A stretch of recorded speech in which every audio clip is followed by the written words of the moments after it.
So Terry, as you're not here, I thought I would do you a video of my car as you're not able to come and see it. So I'll take you on a little tour and try and show you the details as best as I can, and you can kind of see what's going on. You can see it sneaking here in the corner, look, so there you go. Anyway, here goes. Let's wander around and have a look. I need to try and switch the camera around. So, here is the front.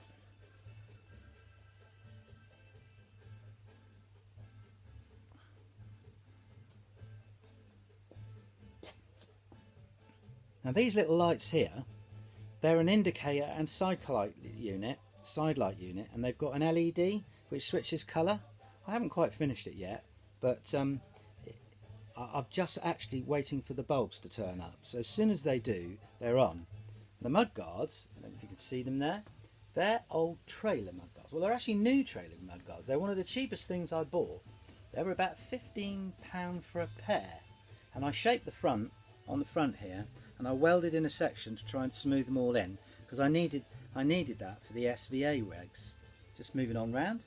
This is a wheel, comes from MVA wheels.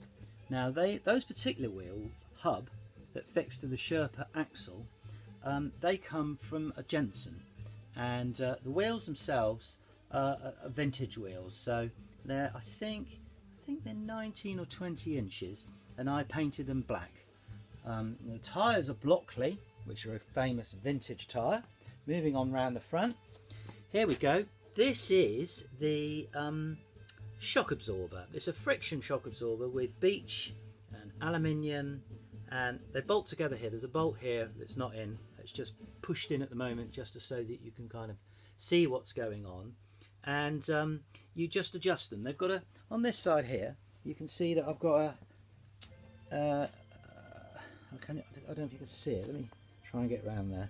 There's a decal on it, see? And then there's a spring star washer, so that it sort of keeps it a little better, if you know, a bit of tight on the disc.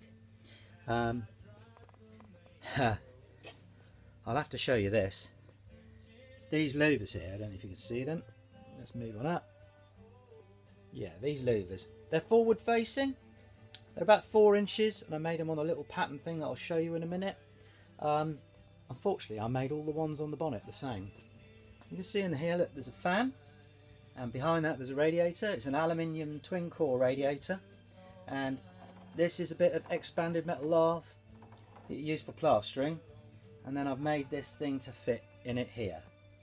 This fella here, I made that out of a bit of metal. I made it the day after Alex Hayter's funeral, so the little man that lives in the Alfa badge here, I've decided to call him Alex, so remember Alex, poor Alex that took his life. Right, here we go around it. I'm going to show you this fella here. Moving on round. I don't know if you can see that there. There you go.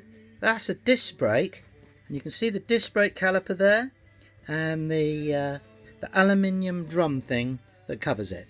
It's just to try and make it look like a drum brake. Now, one of my little cock-ups at the moment, and you can see it, it's got brake fluid in the bottom there. It's leaking out, and I'm not quite sure. I think it's leaking out the caliper, which is a bit of a worry because I rebuilt it. Springs, I didn't make them. I don't know if you can see them there. Yeah, they come from a company called Jones Springs. I'll move it around here. Jones Springs, and they specialise in making vintage car springs. I haven't got the nut on there because it's a weird thread and I'm trying to find it. It's giving me a bit of trouble. Moving down there with the bubble wrap on. That's the steering arm. That connects to the front arm there onto the wheel. Can you see that there? You can see the arm, yeah, and all that axle stuff.